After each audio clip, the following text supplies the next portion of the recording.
Hey, welcome to another special episode of Ecclesiastical Matters with Robert Taylor. And today's episode comes on the heels of my long 2-hour story time, which I'm not going to be as long as that this time, I promise. But you can also set my speaking to 2x in YouTube to speed things up. So the reason for today's episode is a response to one of my videos. And a certain person responded and called me dishonest. And I take criticism seriously. And if I'm wrong, I want to be corrected. So without further ado, let's go straight to it and see what they had to say. Let me pop this up on the screen and let's see if we can see it. Okay, yes. All right. So this is to one of my videos, and it's from Above and Beyond 9844. All right. And he writes, "There is no local church of Witness Lee, so you begin this video with dishonesty. Where do you expect to go from a beginning of dishonesty, Robert?" Witness Lee is dead. He died 27 years ago. We're naming people according to those who are dead. What's wrong with you folk? Seriously, are you not able to present your negative considerations without the childlessness of straw man arguments? So let's talk about this.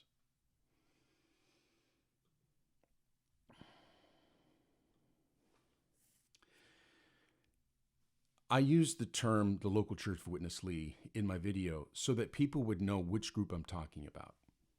It's a designation that is commonly understood and accepted. And it's actually an apt description, to be honest.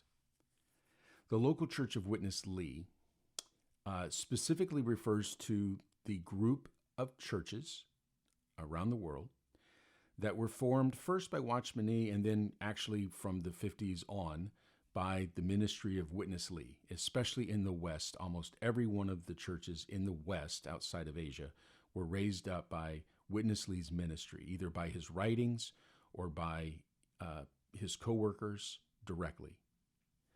And these churches take a form that's taught by Witness Lee under a teaching that's encapsulated in a booklet called The Ground of the Church, and it's practiced in accordance to the teaching of Witness Lee.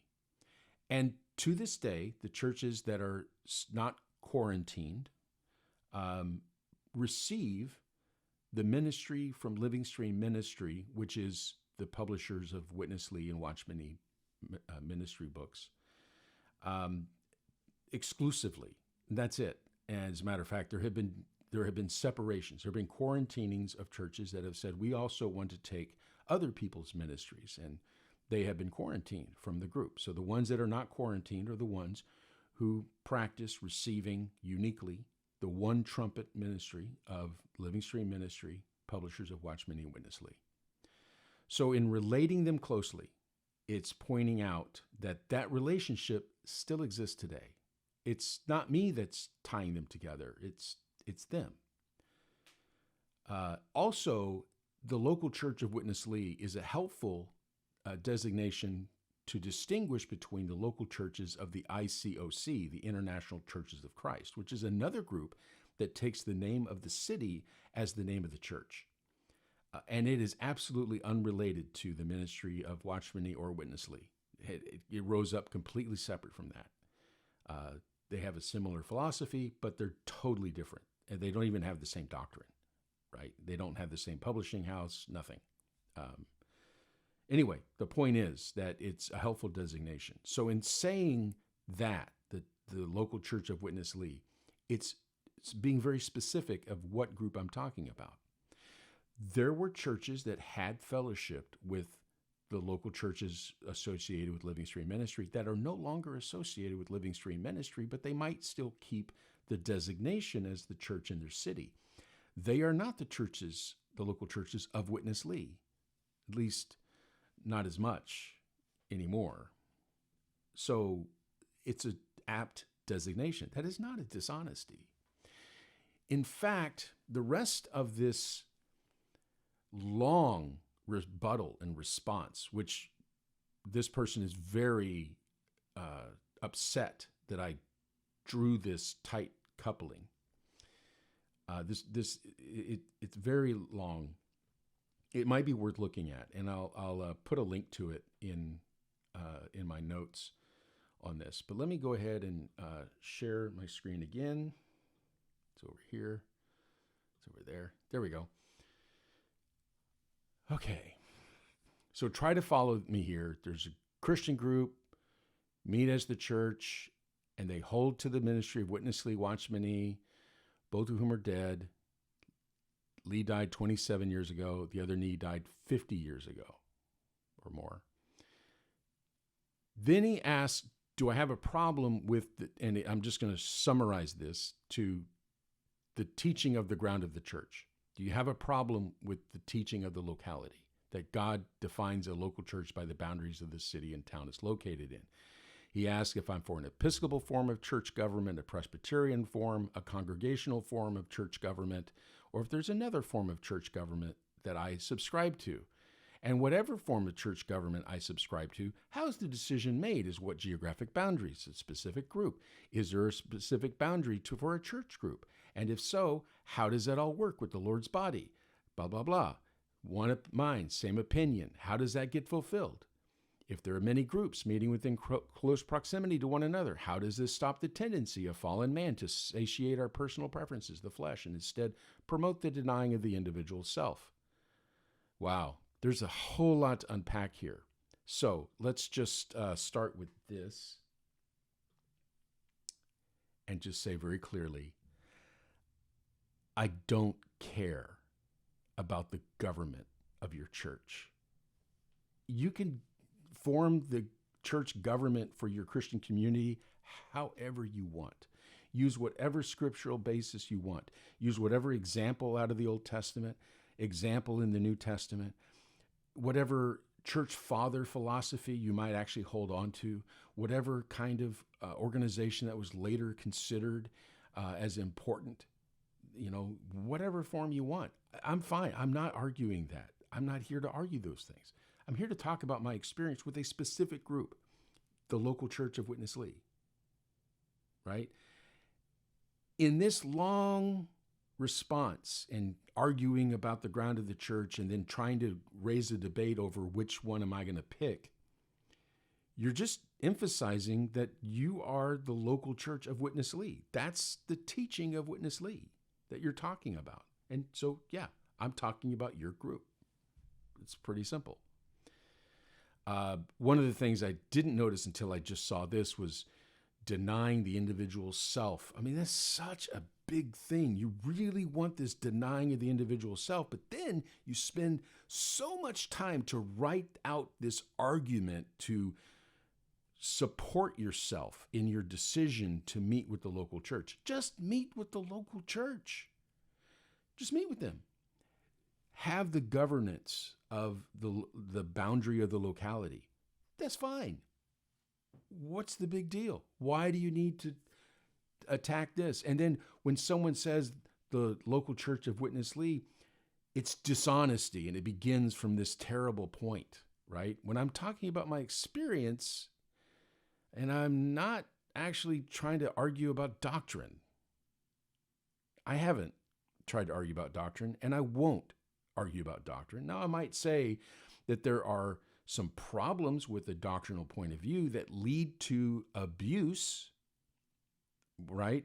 So, for example, this matter of locality and then tying it to the one ministry, that teaching eventually allows you to shut off all other voices other than the deputy authority, the spiritual authority that's encapsulated and held by a very small group of people, maybe even less than a group, maybe just one. It just lends itself that direction. Would that ever be abused? I don't know. But could it be? Yeah, sure could. Could democracy be abused as a form of government in a local church? Sure. Yeah. What if a group in the church says, hey, we're all Democratic and we want to sell the meeting hall and go to Disneyland? Okay, but they have enough votes and they do it. Is that abusive? Probably. Probably not a good thing, right? So at that point, maybe reevaluating your governance might not be a bad thing. But the point is, I don't care about it. I'm not here to talk about that. I'm not talking about the theoretical issues. I'm talking about my experience in a specific group. A specific group, by the way, that like to hide its true nature, like you're doing. See, I'm not the one that's associating Witness Lee with the local churches today. Now, you mentioned that he's been dead 27 years. I was there when he died. I was. I was the last graduating class before he died, I think. Yeah. That he met with. Yeah. So I know Witness Lee. I've met him. He's talked to me. He called me that brother from Denton several times. I was known to him as the brother from Denton. There's other brothers from Denton, but I made an impression, and he called me that brother from Denton because of something that happened in 92 at a training, and then something, in my own term. So, yeah, I know he died. I was at the funeral.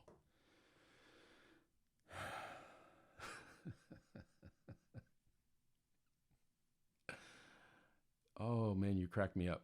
Okay.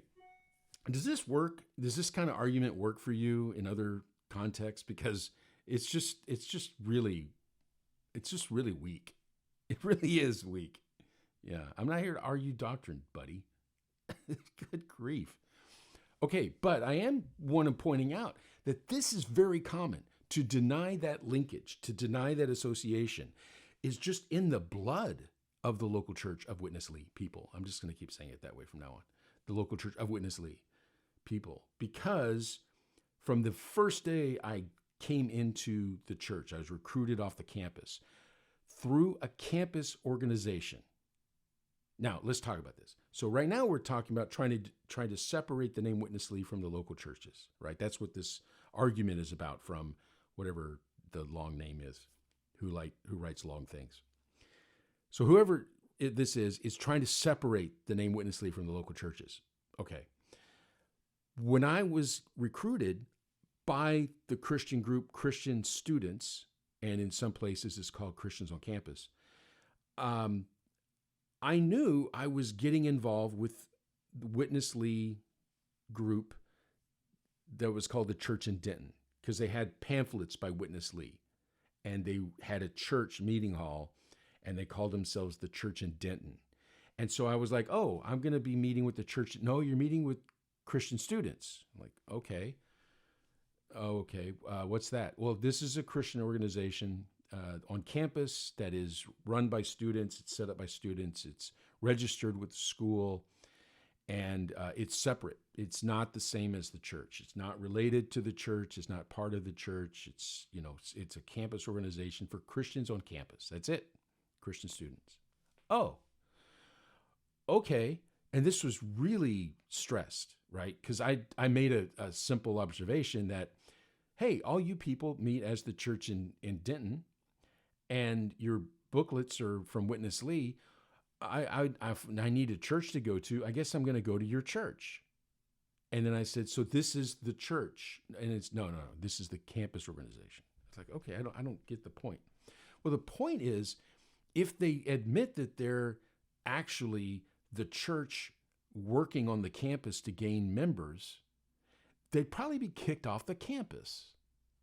Does it make sense? Because that's kind of icky. Like, what are you doing? You're just recruiting? So they made a big point of this to me, that it is student-led, student-run, and it's organized by the students. Selections are made by the students. Okay. And you interact. If you have to talk to the dean of students or whoever else was in charge of Christian or of campus groups, it was the president of the student group that met with them, right? It wasn't a church elder or something. It was the student group president. It's like, oh, okay. So I came in 1985 in the fall. In 1986 in the spring, they needed a new president for Christian students for whatever reason. And they said, hey, could you be the president? Just sign here. There was no election. I didn't ask for it. I didn't run for it. There was no vote of the other students. This was literally the elders of the church in Denton asking me to sign here to be the president, and somebody else would be the secretary. And I asked, well, what do I need to do? And he said, well, if you get called in, to talk to one of the school officials, you're the president and you represent the Christian students group. That's it. And remember, we're not associated with the local church. We're just Christian students. Oh, okay. That is deception, because every single member of Christian students, as far as the ones who were not invitees. Okay. Yes, there were invitees who were not yet members of the church in Denton. Everyone else was from the church in Denton, and everyone else was actively involved in the church in Denton. They just were. In fact, there were people in their 30s and maybe 40s who took a class every semester so that they could be on campus and be counted as a student. So now they were students in the Christian group on campus. And this happened at every campus I ever visited with the local church.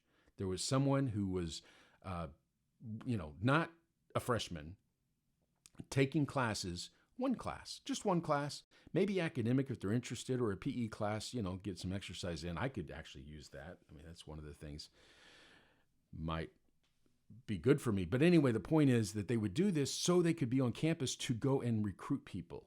That's it. That's why they did it. So then you ask, oh, okay, so you're here to help students, right? Help students. What do you help them with? Do you, you help them know God, know the Bible, and have a good time at school and do all that. And then what do you do with them? Well, they have a whole training regimen on how they do their campus work, as it's called. And it is to meet freshmen who are open, they call it, who are open and receptive, and so that they can be brought into the Lord's recovery. That means into the local churches, to the meetings of the churches, eventually, not at first because it'd be kind of scary. The meetings are weird. So they kind of hide how the meetings are until they're further along. Then they bring them to the meeting, and then they send them to the full-time training, which is the 2-year Bible school that I went to in the 90s. This is the pipeline, and they teach this. This is a pattern that is reproduced. It began in Austin, and then it was reproduced around the country, around the world. This isn't like a fantasy. This is an actual program. There's probably written documentation on exactly how to do this. I haven't seen it myself because I didn't go through that training. I was there before they got that training done. I was recruited in a little bit different way, where they were honest that it was Witness Lee they were talking about. They actually had his booklets. But after the new way, they don't even show the booklets of Witness Lee. They don't name Witness Lee. They don't sing any of Witness Lee's songs. He has a hymnal that are full of songs by Watchman Nee and Witness Lee, extremely prolific hymn writers, at least attributed to their name. And you don't sing those, you sing other songs. It's later, after they are, able to handle the meetings, that they find out about, oh, surprise, here's Witness Lee, right? That's just it. Even I heard a story that someone made it all the way through college to the full-time training. They got to the full-time training and they said, who's Witness Lee? They're in the Living Stream Ministry full-time training. They still publish, every book has the name Witness Lee on it. This guy didn't know who Witness Lee was because he was shielded from that by his local group who kept him in the dark, even sending him to the training there. And that was told to me by someone who was involved in the campus work, and that's why they quit working on the campus work, because their conscience got to them, which I understand that. If you have a conscience, it hurts. And so there I was being asked to be, the president of the group, and I felt icky. But then I felt kind of like, well, this is for God or something like that. Oh my goodness, we can justify anything. We can justify anything in our minds. And I did. I admit that. But it's not honest. So this person calls me out for being dishonest by just referring to the local churches of Witness Lee, that I'm coming from a position of dishonesty. No, I touched a nerve because he can't admit it. Because in his teaching, you should not be so tightly coupled to a human being that's on the earth that hasn't been deified as part of the Godhead, meaning Jesus. You shouldn't be identified that closely with a human being other than Jesus. And even you shouldn't be identified with Jesus exclusively, like I am of Christ in Corinthians. You're supposed to be general in receiving all the believers without a view to passing of judgments. And surely judging them for not taking the ministry of Witness Lee and Living Stream Ministry is passing judgments on them. So there's a prick in the conscience because he knows it's not right. And that's why he has to say, I'm the one being dishonest. Because in his mind, he has to say, this is not the Church of Witness Lee. This is the local church that God established. It just so happens that Witness Lee, is the one who saw the light and brought it to us. Otherwise, we wouldn't know about it. Listen, another group came up with the same idea, the International Churches of Christ. Why don't you just say, hey, praise the Lord, we all have the same idea. Let's just meet together. Why don't you do that? Well, because, they have a different doctrine. They believe that you have to be baptized to be saved. Okay, well, that's a little bit different. But is baptism important for salvation? Well, for full salvation, you get regenerated by believing, but you get separated from the world by baptism. So it's full salvation includes baptism. Okay, so you could say that you both believe that baptism is important for salvation. Whoa, but... Okay. In other words, you're not ever going to join forces together. They have a different organization. They have a different publisher. They have a little bit different teaching. Maybe it's not just a little. Maybe it's bigger than a little bit different teaching. And maybe they don't stress the deity of Christ as much as you'd like. I don't know. The point is, someone else came up with the same governance idea, and you're not meeting with them. What are you doing? You're focusing on your relationship to Living Stream Ministry and Witness Lee. That's it. That's the difference. That matters to you. Not to me. If you want to do it with Witness Lee or without Witness Lee, I don't care. I don't care. Just don't lie about it, And I think that's the point, is that people come across it and they don't know what they're getting into. They think that they're joining a general Christian group to just learn about Jesus and be with Christians. And then they find out that other than the other new people who are being recruited, everyone else is in one specific church with one specific teaching and one specific way of worshiping. And that's the local church way. And it's like, I thought this was a general Christian group. It is, as long as you meet with us. It's just deceitful. It's just deceitful. And you don't have to do it that way.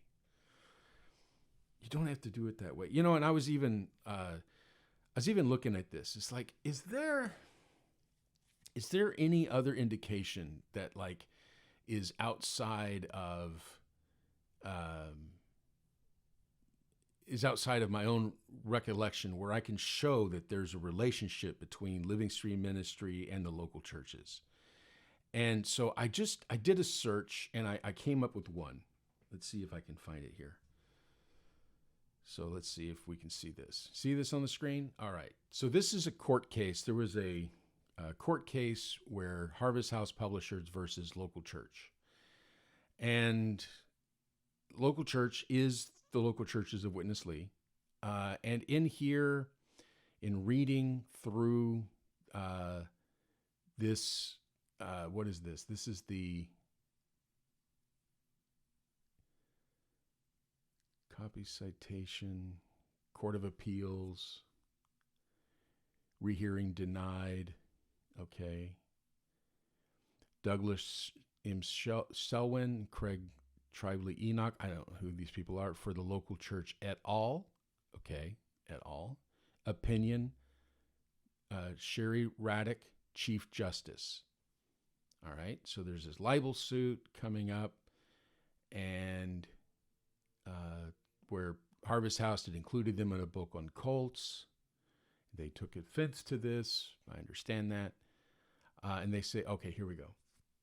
So John Weldon, John Ankerberg wrote a book entitled Encyclopedia of Cults and New Religions, which was published by Harvest House Publishers. The book is 700 pages long. It begins with a section entitled How to Use This Book, which is followed by a 16-page introduction, 57 separate chapters that describe various religious groups, including chapters on appellees, the local churches and living stream ministry, collectively the church, and concludes with a 66-page section entitled Doctrinal Appendix. Okay. Now, that's an appellate court of law, and they're tying them together. Okay? So, wow.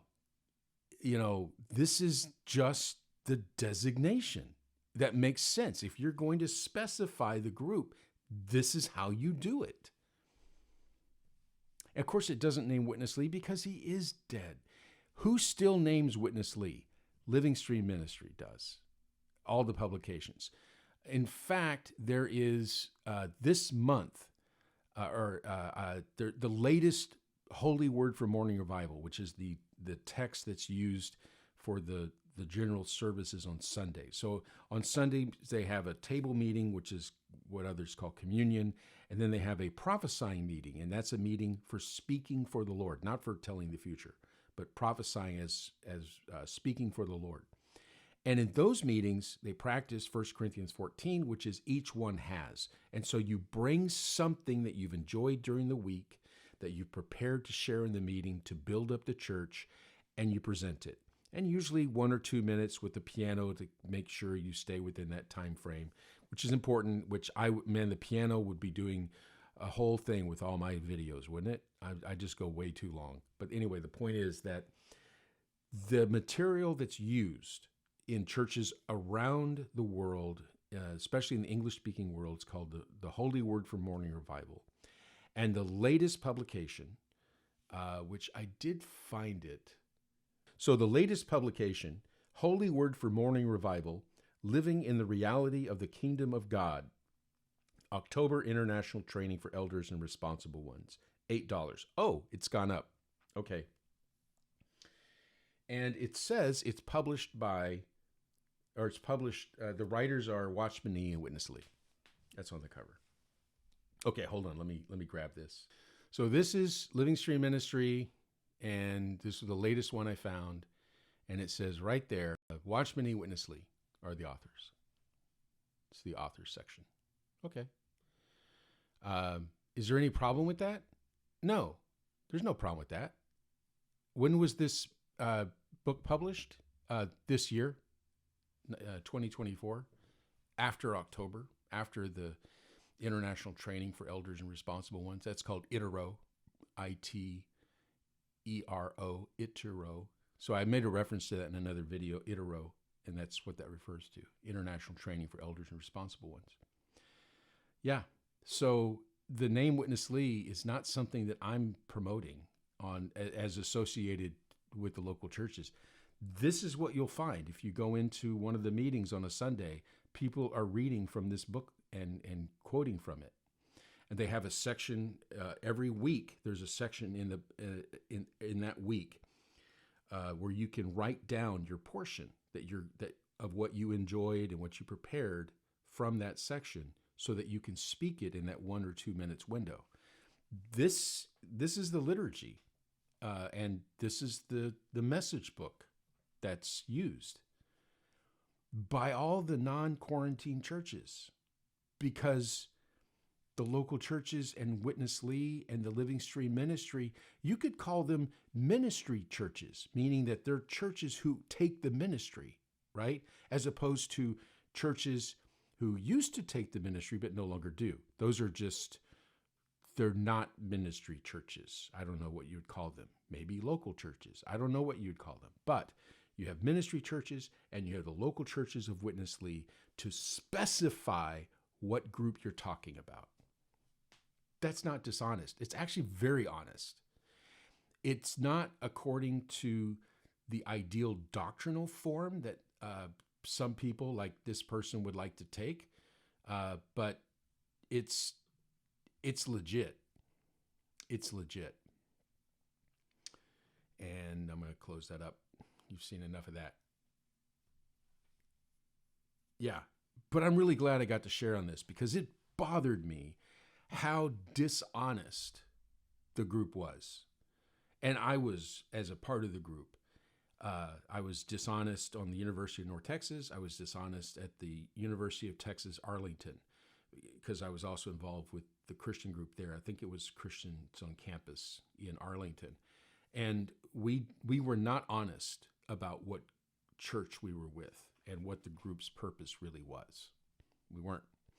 And I tried to be general. We had some Christians come to the group who did not want to join the church, but they wanted to meet with us. They enjoyed meeting with us. And they would challenge me like, hey, do you have an agenda to get me to go to your church? Are you just here to fellowship with me? And that hurt my conscience because I wanted to be able to say, I genuinely just want to fellowship with you. But I actually wanted them to come into the church life, meaning I wanted them to stop going to whatever church they were going to, stop using the translation of the Bible they were using, and start using the recovery version of the New Testament published by Living Stream Ministry with the footnotes by Witness Lee and the editorial board of Living Stream Ministry. I wanted them not to go to their church. I wanted them to come to our meeting. And I wanted them to go to all the conferences and trainings that I was going to from Living Stream Ministry. So I did have an agenda, but I didn't want to admit it because it didn't sound right. It just sounded wrong to say I just wasn't willing to just fellowship with them.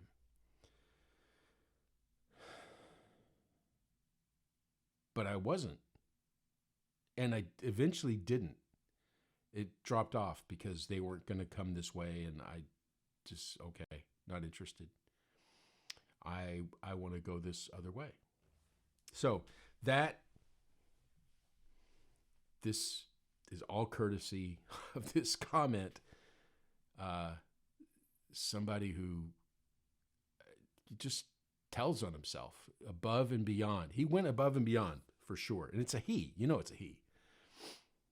Calling me dishonest for giving an honest description that even a court liked. The church, the local church and Living Stream Ministry, the church, from a appellate judge. Yeah. Not me. I didn't relate them.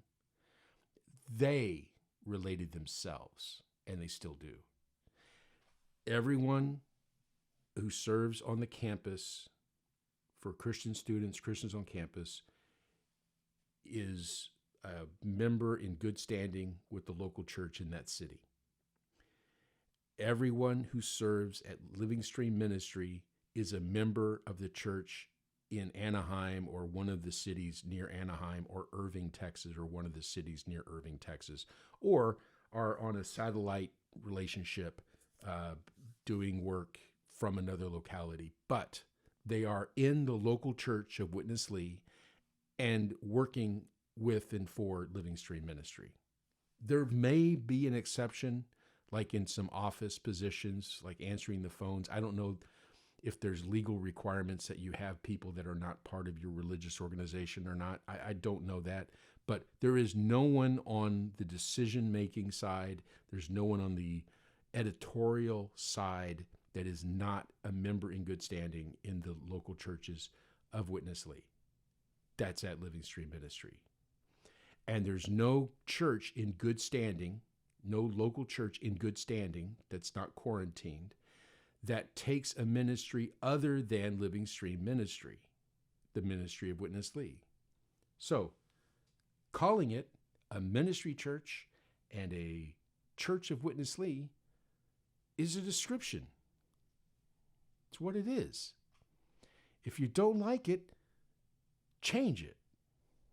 Don't do it. I'm not here to tell you you're wrong. I'm just here to point out that's what you are. And to say you're not, that's the deception.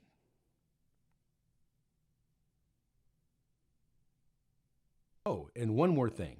The fit for today has been the Pokemon Snorlax. That's right, Snorlax. And it's late. I'm going to go snore.